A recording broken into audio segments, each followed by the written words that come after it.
जब 15 अप्रैल 2020 को Kepler 1649c की खोज हुई तब मीडिया में हर जगह ये बताया गया कि ये एक ऐसा एक्सोप्लैनेट है जो ना सिर्फ देखने में हमारी धरती की तरह है बल्कि इसमें ऐसा बहुत कुछ है कि इसे हम इंसानों का दूसरा घर कहा जा सकता है। लेकिन मीडिया अक्सर हमें जो बताती है वो पूरा सच नहीं होता, बल्कि एक एक्सोप्लैनेट को धरती की तरह हैबिटेबल करार देने के लिए बहुत से पॉइंट्स का क्लियर होना बहुत ही ज्यादा जरूरी है। तो चलिए जानते हैं कि आखिर कैसे हम किसी एक्सोप्लैनेट को धरती से बेटर कह सकते हैं। इतना तो आप सभी को मालूम ही होगा कि आज के समय में मीडिया हर चीज को बढ़ा चढ़ा कर बताती है और हमारे सामने आधा सच ही रिप्रेजेंट करती है, क्योंकि ऐसा करके न सिर्फ मीडिया हाउसेस को ज्यादा टीआरपी मिलती है बल्कि उनके चैनल्स का नाम भी फेमस होता है। ऐसा ही कुछ स्पेस में की गई डिस्कवरीज के साथ भी होता है, क्योंकि जैसे ही साइंटिस्ट और एस्ट्रोनॉमर्स दुनिया को ये बताता है कि उन्होंने स्पेस में एक ऐसा प्लेनेट खोजा है जो कि कुछ हद तक धरती की तरह ही है, तब न्यूज चैनल्स उनकी इस डिस्कवरी को बढ़ा चढ़ा कर बताता है और तुरंत ही उस एक्सोप्लैनेट को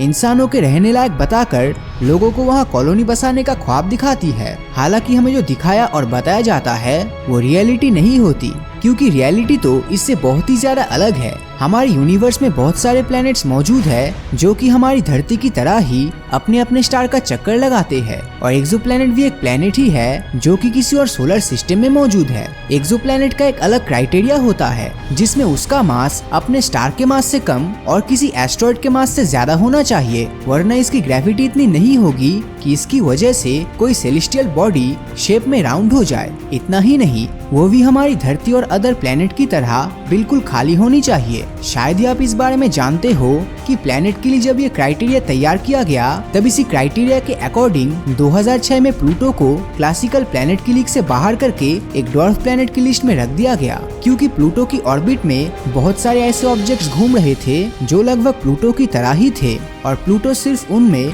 सबसे बड़े साइज का था। दोस्तों, अगर स्पेस में अभी तक डिस्कवर किए गए सबसे जाने माने एक्सोप्लैनेट की बात करें तो उनका नाम TOI 700d, केपलर 186f और केपलर 1649c है। अब जैसा कि आप सभी जानते हैं कि हर प्लैनेट पर जीवन की संभावनाएं तभी खोजी जाती है जब वो प्लैनेट अपने सोलर सिस्टम के हैबिटेबल जोन में होता है, क्योंकि अगर वो प्लैनेट अपने सोलर सिस्टम के हैबिटेबल जोन में है तब उस प्लैनेट के उन एरियाज के कैरेक्टरिस्टिक्स बहुत हद तक वैसे ही होंगे जैसे कि धरती का है, यानी कि हो सकता है कि उस प्लैनेट पर भी पानी लिक्विड फॉर्म में मौजूद हो। 2015 में खोजे गए K2-18 भी एक ऐसा ही प्लैनेट था जिस पर लिक्विड फॉर्म में पानी मौजूद था। हालांकि उसका गैस लेयर इतना ज्यादा मोटा था कि एस्ट्रोनॉमर्स के लिए उस एक्सोप्लैनेट को धरती के जैसा कहना बहुत ही मुश्किल था, पर फिर भी मीडिया द्वारा उस एक्सोप्लैनेट के बारे में लोगों को ऐसा बताया गया जैसे हम इंसान जल्दी उस प्लैनेट पर बसने वाले हैं। खैर, जैसा कि आपने शुरुआत में जाना था कि मीडिया द्वारा केपलर 1649c एक्सोप्लैनेट को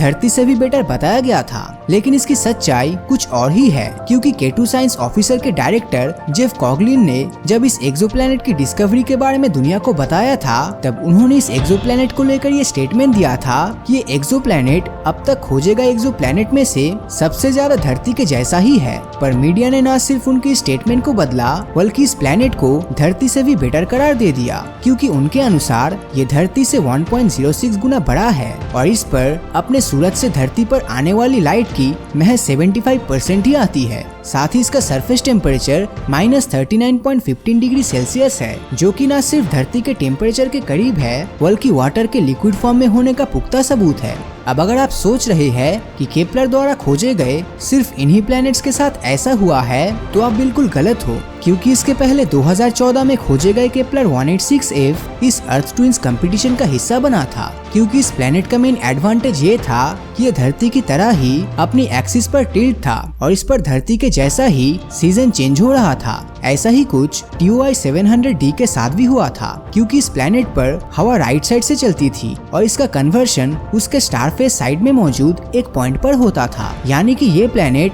धरती का क्लाउडलेस वर्जन था। हालांकि मीडिया को इस नॉलेज से कोई फर्क नहीं पड़ता, क्योंकि वो अब इन प्लैनेट्स को अर्थ 2.0 का टैग देने लगा है, जिससे लोगों के अंदर इन प्लैनेट्स को लेकर और भी ज्यादा क्यूरियोसिटी उत्पन्न हो गई। साथ ही वो इन प्लैनेट्स को धरती का मॉडिफाइड वर्जन मानने लगे हैं, जिनमें धरती से ज्यादा अच्छे फीचर्स मौजूद है। लेकिन सच्चाई क्या है? मतलब क्या सच में केपलर 1649c धरती से बेटर है या फिर उसकी कंडीशन धरती से भी ज्यादा खराब है? वैसे जहाँ तक बात हम इंसानों के नए घर की है, तब ये एक्सोप्लैनेट हमारे लिए किसी नर्क से कम नहीं है, क्योंकि केपलर 1649c जो है वो एक रेड ड्वार्फ स्टार का चक्कर लगाता है, जो हमारे सूरज से बहुत ही छोटा और कम गर्म है। इसके अलावा इसकी रेडिएशन भी इतनी ज्यादा है कि वो लाइफ की हर पॉसिबिलिटीज को पूरी तरह से खत्म कर देगी। वैसे हमारी क्लाउडलेस धरती यानी कि TOI 700d की तरफ देखा जाए तो क्या पानी लिक्विड फॉर्म में मौजूद होने की वजह से हम इंसान भविष्य में वहाँ पर रह सकते हैं? वेल, ऐसा बिल्कुल भी नहीं है,